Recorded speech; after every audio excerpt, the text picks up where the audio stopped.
Magandang gabi sa lahat nating mga kapatid, no, sa pananampalataya sa Panginoong Hesus at sa ating mga students ng ating online Bible School with the subject Divine Healing Technician.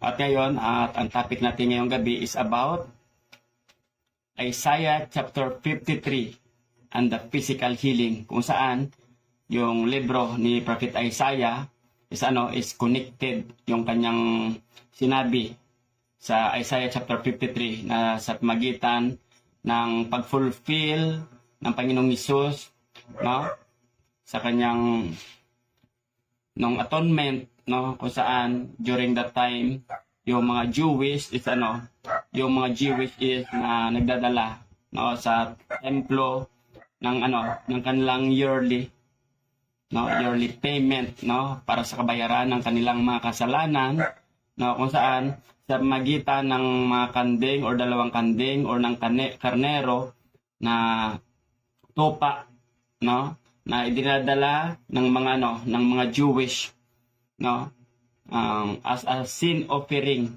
no. May may relation yon, no, sa nangyari kay Jesus sa Isaiah chapter 53. During that time, every time magdadala yung mga Jewish, no, sa templo, kung saan yung kanilang mga sin offering is sa magitan ng pambayad ng kasalanan, no, kung saan yung tupa or yung mga kanding, no, ginigilitan sa liig, no, tapos yung kanilang dugo winiwisik doon sa sa most holy place, no, kung saan nandoon yung Ark of the Covenant na sa itaas may mga inukit na mga cherubs, may mga simbolo na mga anghel, mga cherubim, no, may mga cherubs, no. Tapos yung validation nito is yearly, 1 year lang, no. At yung relation ng Isaiah chapter 53 sa Day of Atonement, no, kung saan dumating ang araw na yung Passover Lamb, which is Jesus, which is our Lord Jesus Christ. Siya na nag-fulfill kung saan hindi na tupa, no, hindi na kanding, kundi yung kanya na mismong katawan, yung inalay. No, kung saan sa pag-alay ng Panginoong Hesus ng kanyang katawan, dati nung mga tupa is 1 year lang yung validation. Every year nagdadala yung mga Jewish ng mga tupa sa mga priest na nag-officiate, no.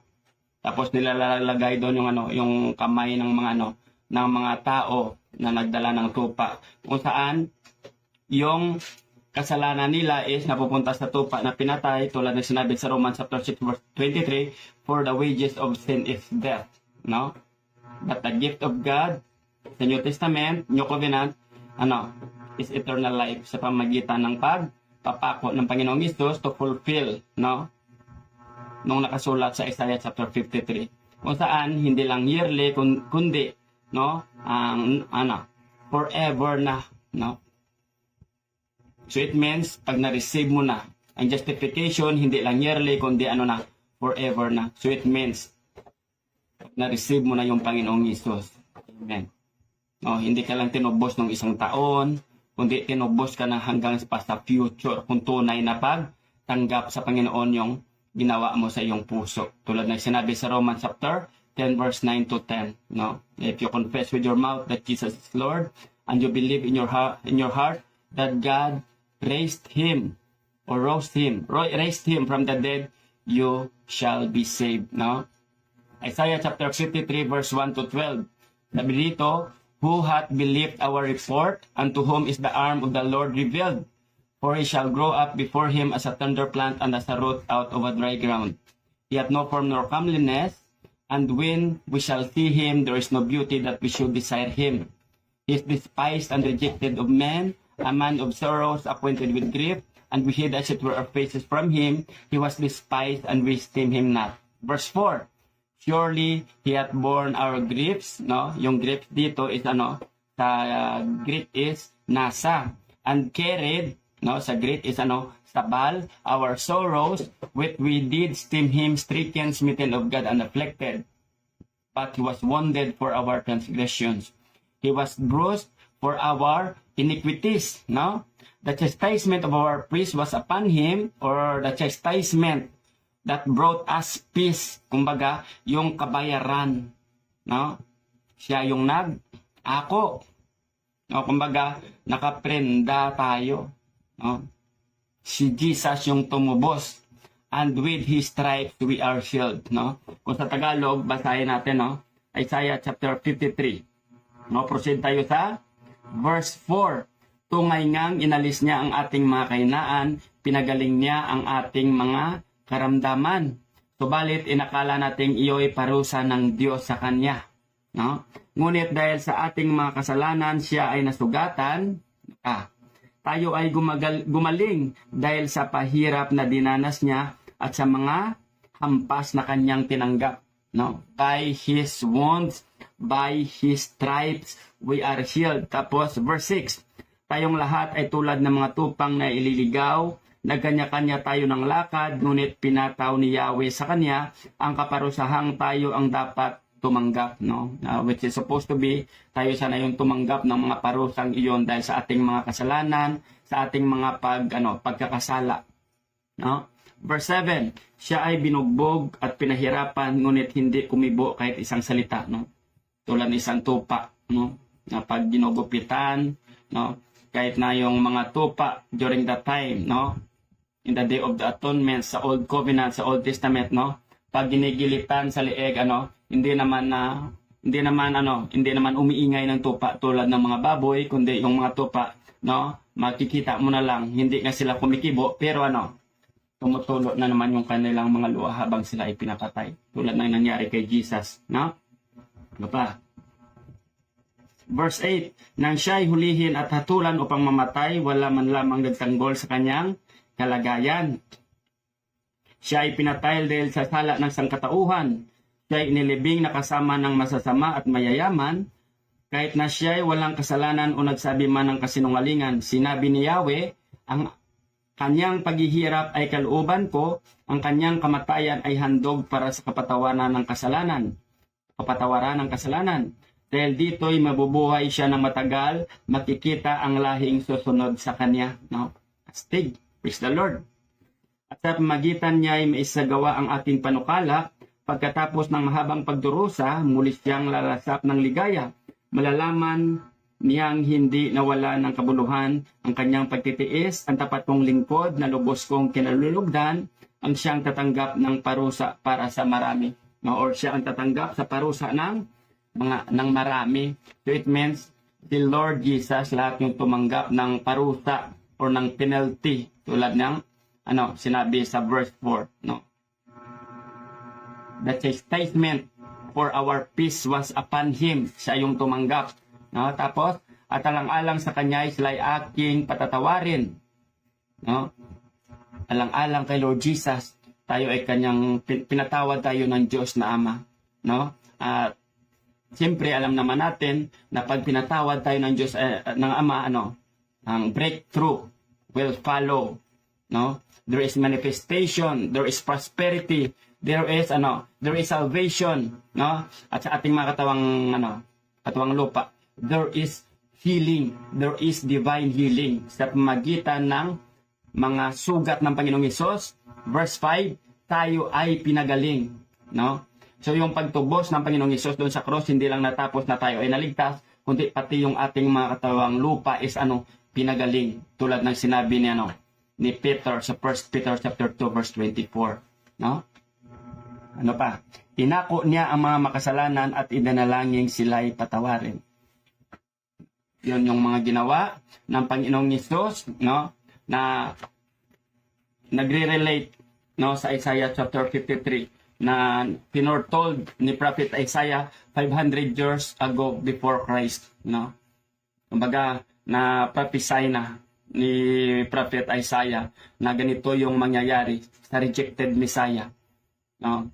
Yung Messiah na supposed to be tawag nito? Sa Ilonggo pa laging pasidunggan, no?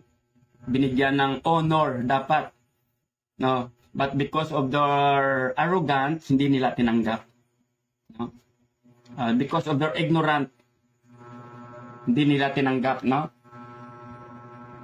Tapos sabi dito, sa ating manual, how do we know that these two verses were referring to the same thing? Ano yung patunay na yung Isaiah chapter 53 verse 5, that by His wounds we are healed. Tapos ay 1 Peter chapter 2 verse 24 na sabi, who His own self bear our sins in His body on the tree. Sa ibang translation is, on the cross, that we being dead to sin should live unto righteousness, by whose stripes ye were healed. No? This verse here quoted by Peter was originally prophesied by the prophet Isaiah concerning the Messiah. No? Baga na foretold na to ni prophet Isaiah. No? Tapos, paano natin malalaman na yung Isaiah chapter 53 verse 5 at saka yung 1 Peter chapter 2 verse 24 were referring to the same thing? Paano natin malaman na yung dalawang verses na ito is nagre-refer sa ating healing ng ating mga physical na katawan? Dito natin makikita sa Matthew chapter 8 verse 16 to 17, no? When the even was come, they brought unto him many that were possessed with devils, and he cast out the spirits with his word, and healed all that were sick, that it might be fulfilled which was spoken by Isaiah the prophet, saying, He himself took our infirmities and bare our sicknesses. No. Kumbaga, si Jesus na walang sala, naging kasalanan. Si Jesus na walang sakit, naging sakit para sa atin. Para tayo ay, mapagaling. Some have tried to say that since Jesus fulfilled this prophecy, He is no longer healing the sick. Tulad ng ibang mga denomination. No? To follow the same reasoning would force us to say that since Jesus saved those who were following Him at the time He went to the cross, He is no longer saving anyone. Totoo kaya yan? No? Na after na fulfill ni Jesus lahat yung nakasulat kay Isaiah, no? Yung mga tao sa new generations hindi masasave kasi para sa kanila, yung nasave lang is during the time of the old, sa pagitan lang yan ng Old Testament at saka New Testament era. Yung AD, no? Domini or common era, no? Hindi naka-avail para sa kanila, no? Hindi nila alam na yung ginawa ng Panginoong Isus, effect yun. Kasi hindi lang dugo ng tupa yung yung inalay. Hindi lang dugo ng karnero, hindi lang dugo ng mga kanding yung inalay, kundi dugo mismo ng anak ng Diyos, which is our sacrificial Passover lamb. No? Kaya huwag na tayong gagawa-gawa ng mga doktrina. No? Kaya minsan yung iba hindi mo magaling dahil sa mga doktrinang ipinapalaganap ng mga kuno, ng mga preacher, ng mga teacher. Na okay lang yan kahit mamatay ka. No? Okay lang yan kasi save ka naman kahit mamatay ka. Kaya magtiis-tiis ka muna yan. Yung sakit na yan, pinadala yan ng Panginoon, tiisin mo muna. Alert! Hindi totoo yan. Sabi ng Isaiah chapter 53 verse 5, 1 Peter chapter 2 verse 24, tayong lahat ay pinagaling dahil sa mga hampas, dahil sa mga sugat, dahil sa mga pasakit na iniis ng ating Panginoong Isus. No? Kaya, mag-stick na tayo sa salita ng Diyos. Pag sinabi ng Panginoon o ng salita ng Diyos, nasa kanya mga sugat tayo ay pinagaling, is tayo nga ipinagaling. Wala nang pero-pero. Kaya't minsan, sa pero-pero, doon tayo nadideceive. Dahil may salita na mismo ng Diyos na nagsabi na tayo ay gumaling sa kanyang mga sugat at sa mga paghampas sa kanya, but sometimes tayo is marami pa tayong mga pero-pero. No, pero ganito. Kaya't sometimes, maraming taong may sakit hindi nakaka-avail ng kanilang mga physical healing dahil sa mga doctrines na ginawa ng mga ng mga preacher kuno, no? At naway tayong lahat is maikli lang yung natin ngayon, maikli yung ating topic ngayon. It's because nagre-refer lang our subject today is yung topic natin ngayon, yung session natin ngayon is about Isaiah chapter 53 and the physical healing. Kung saan nagpapatunay na sa mga hampas na tiniis or sa mga latigong tiniis ng ating Panginoong Hesus, verse 5, sinabi niya, doon pa lang pinagaling na tayo. No? Kaya ang minsan yung mga tao, ang parang para sa kanila is ang damot magbigay ng kagalingan yung Panginoon. Lord, baka pwede pagalingin mo na ito. Sabi na nga sa Isaiah 53 verse 5, sa kanyang mga hampas, sa kanyang mga pasakit or sugat, tayo ay pinagaling. Kaya doon na tayo. Huwag na tayo pang pero-pero. No? At naway, may natutunan tayo sa ating topic na ngayon, no? Na Isaiah 53 and the physical healing. And we will pray. Yes, Lord, Ama namin na sa langit, Lord, sa pangalan ng Panginoong Hesus. Lord, salamat sa mga salitang ito. Salamat sa dalawang scripture sa Bible na nagre-refer. Isaiah chapter 53 verse 5 at 1 Peter chapter 2 verse 24 at pinatotohanan ni Mateo sa kanyang libro sa Matthew chapter 8 verse 16 to 17 na Lord na to fulfill what was written on the scroll of prophet Isaiah, Lord, na fulfill mo na sa pamagitan, Lord, ng inyong mga sugat kami ay pinagaling. Hallelujah. Salamat Panginoon, and we are praying sa aming mga kapatiran, Lord, na gusto maka-avail ng divine healing ng kanilang mga katuwang lupa. Lord, hallelujah. We believe na sa pamagitan ng lahat ng mga pasakit na iyong hinarap, na iyong tiniis sa cross, Lord, hindi yun na nawala ng kabuluhan tulad ng sinabi sa Isaiah chapter 53 na sinabi ng Diyos na Ama na ang inyong mga pasakit at mga sugat na kanyang dinanas is hindi magiging walang kabuluhan. Dahil after doon is lalasap na siya ng ligaya, yung aming Panginoong Hesus. At Lord, lahat kami na mga tumanggap sa Kanya is makaka-avail din ng ganoong ligaya. Hindi lang ligaya ng kaligtasan ng aming mga kaluluwa, kundi Lord, kaligayahan din kung saan we will celebrate the physical healing that we avail.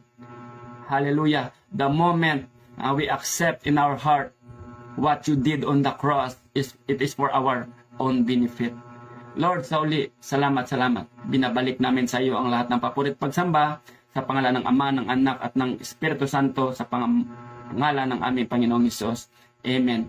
Magandang gabi sa lahat at puriin ang Panginoong Hesus. Netsikon. Victory. Hallelujah.